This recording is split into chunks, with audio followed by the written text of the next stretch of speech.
gue mau share sesuatu. Oke, kali ini gue mau share the reason behind akhirnya gue memutuskan untuk bikin channel ini dan untuk share perjalanan gue menjadi parent, menjadi orang tua, dan perjalanan gue dalam proses untuk memiliki anak. Mungkin di momen ini gue bakal bagi menjadi 7 chapter sharingnya. Sebenarnya gue udah tulis journey ini di blog sih. Cuman gue mau sharing juga di sini supaya mungkin teman-teman bisa melihat juga dan mungkin lebih mudah untuk bisa diikutin gitu ya. So this is journey number 1. Sedikit background story-nya, kami sudah menikah dari tahun 2010. Waktu itu gue masih awal banget masuk Kristen. Gue tuh bukan lahir dari keluarga yang Kristen. Gue dulu lahir, gue kenal Tuhan bahkan pertama kali itu karena di sekolah, gue masuk dalam sekolah Katolik. Jadi gue kenal Tuhan dalam pelajaran agama di sekolah. Keluarga gue cukup diverse, jadi ya, gue juga belajar agama Buddha, gue belajar agama Katolik. Tapi gue nggak secara pribadi kenal Tuhan. Dan gue di keluarga tidak bertumbuh diperkenalkan siapa Tuhan. Tapi along the way, dalam prosesnya, nanti ada story lagi yang mungkin gue akan ceritakan dalam momen yang berbeda. Tuhan menjamah gue secara pribadi tahun 2008. Dan tahun 2009, gue ketemu sama Karin lagi, karena sebenarnya Karin teman SD. 2010, kami memutuskan mau menikah, jadi di gereja kalau mau menikah itu harus Kristen gitu. So that's why gue ikut kelas katekisasi untuk belajar menjadi Kristen. Jadi buat gue menjadi orang Kristen itu ya salah satunya karena syarat supaya bisa menikah. Parah deh.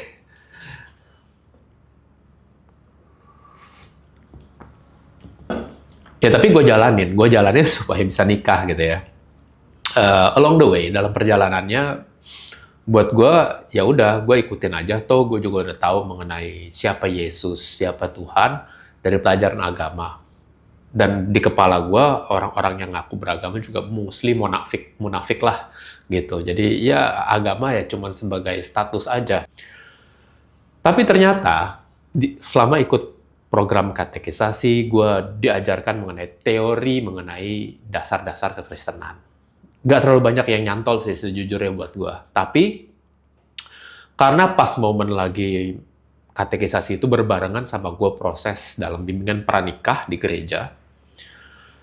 Bimbingan pranikah di gereja gue itu ada mentorship-nya. Jadi kita dikumpulkan dalam satu kelompok-kelompok kecil, ada mentornya, dan ada 3 pasang waktu itu. Di kelompok gue ada 3 pasang yang mau menikah nih, gitu. Kita lagi persiapan untuk menikah.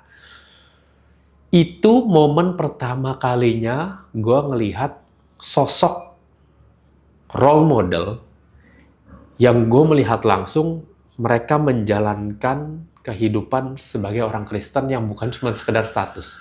Mereka menghidupi, hidup mereka benar-benar didasari oleh iman mereka. Itu pertama kali buat gue gitu, karena gue selama ini nggak pernah experience hal-hal seperti itu. Gue nggak pernah terlibat dalam gereja, gue nggak pernah tahu kelompok kecil, cell group, dan lain sebagainya, nggak pernah. Di situ pertama kali, dan buat gue lumayan, hey, this is nice, this is new. Mungkin gue bisa belajar dari mereka gitu ya, dan gue interest banget untuk belajar dari mereka. So gue menikmati proses bimbingan pranikah itu. Gue belajar banyak dari mereka, dari pasangan yang jadi mentor kita itu pas pranikah. Singkat cerita, akhirnya ya udah gue dibaptis lah di gereja dan kami menikah di akhir 2010. Setelah menikah, nggak lama tuh gue dapet tawaran jadi pengurus di Komisi Pasutri. Dulu tuh ada, jadi di gereja gue tuh ada Komisi Pasutri, Komisi Remaja, Komisi Anak. Jadi dibentuk dalam komisi-komisi. Karena begitu gue menikah, gue masuk dalam radarnya Komisi Pasutri, gue langsung ditawarin jadi pengurus. Tentunya saat itu, gue langsung menerima dong. Tapi alasan gue saat itu menerima adalah supaya bisa dilihat baik sama Karin gitu ya. Waktu itu kan baru menikah, terus langsung terjun pelayanan menjadi pengurus. Alasannya cemen sih, tapi itu yang gue lakukan gitu ya. Jadi waktu itu gue langsung oke, gue mau menjadi pengurus gitu di Komisi Pasutri. Ternyata gue stressful banget menjadi pengurus itu gitu. Buat gue kan, gue waktu itu jadi pengurus di bagian desain, jadi di bagian promotion and design. Jadi gue pegang desain di Komisi Pasutri itu. Dulu tuh setiap minggu kita ada pertemuan, jadi setiap minggu harus bikin desain. Buat gue gila men, gue kerjaan setiap hari sudah ngedesain, terima revisi dari klien, yang which is you as designer, kalian pasti tahu kan, terima revisi itu nggak enak gitu. Ini gue pelayanan di gereja pun diminta revisi terus coy. Dan nggak ada bayarannya coy, karena ini pelayanan gitu. Gue stressful banget sampai gue bilang ke temen gue yang waktu itu ngajak gue pelayanan itu, gue bilang, gila kayaknya gue dalam satu periode ini setahun gue udah nggak sanggup buat lanjut pelayanan di sini. Gue udah nggak bisa. Tapi ini cara Tuhan bekerja luar biasa. Jadi di Komisi Pasutri itu dalam 1 tahun mereka sudah bagi nih event-event besar, event-event mingguannya sudah ada semuanya, dan sudah dibagi PIC-PIC-nya gitu ya. PIC untuk setiap eventnya itu udah ada. Ternyata gue si anak baru ini sudah diplot untuk salah satu event yang cukup besar di Komisi Pasutri. Itu adalah penerimaan marriage couple yang baru gitu. Itu next year-nya kan berarti ya, nanti next year-nya nih. Jadi udah menuju penghujung dari pelayanan gue lah, karena kan gue udah mau resign. Gue udah nggak sanggup. Ternyata udah diplot tuh sebagai salah satu PIC, sebagai satu-satunya PIC di event itu gitu. Gak sanggup lah gue makin stres, makin gak nyaman, gue makin gak menikmati. Buat gue, katanya orang kalau mau pelayanan harus terbeban, buat gue memang bener-bener beban gitu pelayanan itu. Gue gak menikmati banget, dan gue pas diminta PIC, iya gue punya tanggung jawab, gue pasti menjalankan gitu, cuman gue gak menikmati gitu, gue stres banget. Waktu gue stres itulah Karin ngeliat gitu, dan dia mulai tanya gitu, kamu suruh bikin apa, kamu ngapain? Gue bilang, gue punya konsep gini-gini, karena gue kan background-nya walaupun sebagai orang desain, gue juga jalanin I.O. dan lain sebagainya, gue punya ide mau jalanin, cuman kan gue nggak kenal siapa-siapa, gue kan baru di gereja itu, dan buat gue yang gue kenal cuma sesama pengurus sama beberapa temen yang lain lah yang di Komisi Pasutri. Gue bukan orang yang bergaul ke sana sini men, jadi gue nggak kenal siapa-siapa gitu. Ide gue ada, untuk eventnya harus seperti apa, gue mau seperti apa, konsepnya gue ada gitu ya. Tapi gue nggak tahu gimana cara jalaninnya, dan gue scattered banget, gue tipe yang overthinking, dan gue nggak tahu harus step by stepnya gimana. Dengar seperti itu, Karin turun tangan, dia bilang, ya udah aku bantuin. Wah, ini dia. Ini pertama kalinya kita tuh benar-benar bisa kerja sama bareng sebagai suami istri gitu ya. Kita pernah mencoba jalanin bisnis bareng di awal pernikahan, tapi komunikasi kita belum klop tuh di situ. Nah, ini waktu kita pelayanan sama-sama, ini kita baru sama-sama melihat strength kita. Kita baru menyadari, oh gila, ternyata kalau kita kerjasama, oke banget nih, gitu ya. Jadi, Karin tuh orangnya sangat rapi, dia very structured, dia manage a lot of things dengan sangat structured gitu, rapih banget, dia bikin langsung checklist-nya dan lain sebagainya. Ini harus dikerjakan, ini, dari segala macam yang gue sampaikan dari konsepnya. Jadi dia menerjemahkan konsep menjadi checklist gitu. Nah, dari checklist itu akhirnya, oke, lebih rapi nih, gue jadi lebih yakin dengan apa yang harus dijalanin, karena udah kelihatan gitu checklist-nya. Begitu checklist-nya ada, gue share ke teman-teman sesama pengurus. Mereka langsung willing buat, ya udah, Vic, gue pegang bagian ini, gue pegang bagian ini. Wah, gini ya, gue tuh nggak pernah menyangka, gue masuk dalam kepengurusan, punya teman-teman yang sama-sama willing untuk pelayanan, memberikan waktu mereka, tenaga mereka, pikiran mereka, bahkan uang juga gitu mereka berikan, yang terbaik untuk pelayanan ini. Ini pertama kali gue ngeliat. Gue kan belum pernah pelayanan di gereja. Ini pertama kali gitu. Mereka willing, man. Dan begitu gue bilang, gue pengen nih ada satu drama, konsepnya gini-gini gitu ya. Mereka willing langsung, ya udah Vic, gue bantu cariin pemainnya, gue bantu cariin kostumnya, si A, si B, si C, gue bantu bikinin skripnya ya. Wah, gue bilang, gue mulai nikmatin nih pelayanan gitu. Akhirnya, singkat cerita, gue nggak jadi resign. Dan dari cerita itulah akhirnya gue keterusan lah mau jadi pengurus di gereja gitu. Gue menikmati sekali, gue suka dengan komunitasnya, gue suka dengan teman-teman, gue suka dengan fellowship-nya, gue suka pelayanannya, gue menikmati sekali perjalanannya.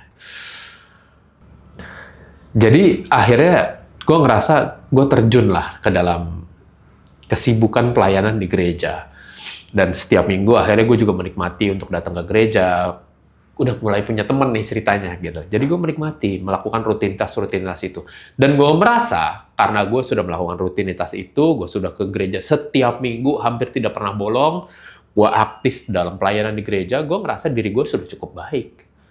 Gue menilai diri gue sudah cukup baik. Bahkan gak jarang kita tuh benar-benar terjun dalam kesibukan di pelayanan yang benar-benar sampai malam, besok pagi ya kerja lagi, sampai malam kita sibuk di pelayanan. Gue benar-benar ngerasa mungkin ini yang sebenarnya diminta untuk aktif dalam pelayanan dan rutin ke gereja. Itu yang gue lakukan. Nah, kembali ke ceritanya, setelah nikah tuh kita bukan yang langsung buru-buru ngotot mau langsung punya anak. Nggak juga gitu. Jadi kita jalanin aja gitu. Kalau memang Tuhan kasih, kita terima. Tuhan belum kasih, juga kita jalanin, kita happy. Kita banyak jalan-jalan, kita banyak traveling, kita enjoy lah waktu momen-momen berdua gitu ya. Kita building up relation kan. Kita bangun komunikasi, kita punya tempat tinggal, kita isi tempat tinggal, kita bangun habit baru. Kita nikmatin lah momen-momen di awal pernikahan itu gitu ya. Sampai akhirnya setelah beberapa tahun, Tuhan belum kasih juga nih gitu. Jadi ya beberapa keluarga udah mulai tanya gitu. Nggak mau coba cek. Akhirnya ya kita cek dokter bilang, oh semuanya normal, mungkin belum dikasih aja. Oke, kita pulang lagi, jalanin lagi rutinitas seperti biasa, tetap belum dikasih. Sampai akhirnya di tahun 2016, kita memutuskan, ya udah deh kita coba lebih serius kali ya. Kita udah 6 tahun gitu, 6 tahun menikah dan belum diberikan anak. Kita coba cek ke satu rumah sakit yang memang katanya dia spesialis juga untuk bisa bantu proses kehamilan ini.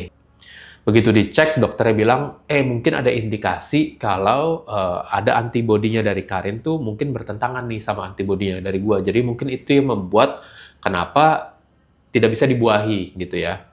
Jadi gimana prosesnya?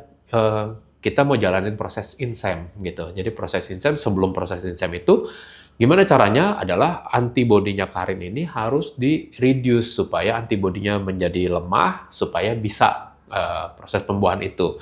Jadi prosesnya adalah Karin dites alergi dan lain sebagainya, banyak lah gitu ya. Akhirnya ya udah kita jalanin itu, kita coba proses itu. Ternyata setelah diproses, tentunya ada resikonya lebih di Karin gitu. Kenapa? Karena begitu antibodinya Karin diturunin, dia pasti akan resiko, lebih mudah sakit, lebih mudah bisa kena macam-macam lah gitu. Karena nggak ada antibodi kan di badannya, itu di-reduce. Yang ternyata ya udah setelah proses itu kita jaga banget supaya jangan sampai kita sakit. Akhirnya pas proses INSEM coba dilakukan dan tetap nggak berhasil. Yang kita pikir sebelumnya INSEM ini adalah cara yang kita tempuh untuk bisa punya anak. Kita coba lakukan, ternyata gagal.